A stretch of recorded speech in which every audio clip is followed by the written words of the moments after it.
Okay, first of all, let me thank The Economist for inviting me here and having the opportunity of speaking in front of such a distinguished audience. And thanks for the question, which gives me the opportunity of making a brief excursus on what I've seen in the last years in Greece. Actually, Elpedison was the first independent power producer in Greece, having started its first CCGT in 2005 and being an electricity retailer since 2010. So the company started a long time ago, and great expectations existed at that time about the opening of the Greek market. Actually, Greece started with the wholesale market opening in 2005, and even downstream, it followed the path of the EU guidelines. On top of that, in 2007, looking at attracting independent power producers, the Hellenic Transmission System Operator launched the tender to pay capacity for those who would install a CCGT.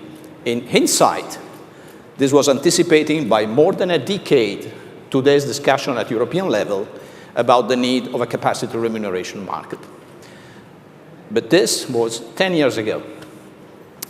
Since then, what we have witnessed is a progressive deterioration of the industrial and regulatory framework for Greece. And we have witnessed an accumulation of episodes of market distortion. Let me just give you a few examples. According to the EU regulation, a EU directive which had been adopted also in Greece, certain lignite-fired power plants should have ceased operating between the end of 2018 and the beginning of 2019. Just days before these deadlines, two ministerial decisions extended the operational life of these plants by several years. The flexibility offered by certain generation units, which is essential for the balance of the market, is not currently remunerated by the electricity market model of Greece. To mitigate this shortcoming, the transitional flexibility remuneration mechanism was introduced in mid-2018 and was supposed to run till the end of this year through a series of quarterly auctions. One day before the March 2019 auction, the mechanism was indefinitely suspended. According to the agreements with the European Union and Greek law, the market share of the incumbent should be down today to 50%, and it's still around 75%. I've heard discussing about lignite. With today's price of CO2 at, I think today, something like 29 euros per ton, there is no possibility for the lignite plants to operate economically in the market. Yet they are operating, charging with undue cost the consumers, removing market space to the more economically efficient plants, just not to mention the environmental impact. The starting date of the target model, which, if properly implemented, would at least be a part of the solution of this problem, was set by the Greek law on the 6th of June 2019.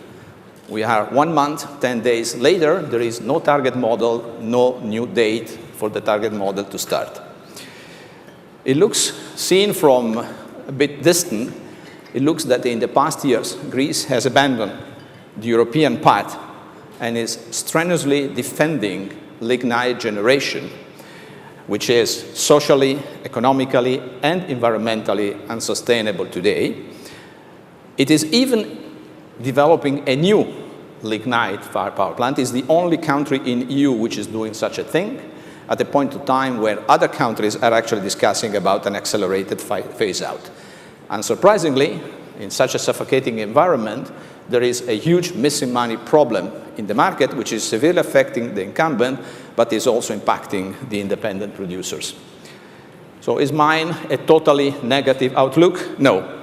Despite this, we are still ready to believe in Greece as an energy hub in the region and as a key EU market in the area. This is why we have recently applied for a power generation license for a new cutting-edge 800 megawatt class combined cycle power plant.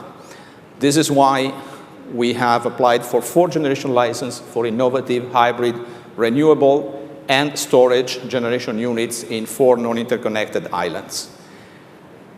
But there is something that we need to ask to the policymakers, and I'm very happy that the minister is here.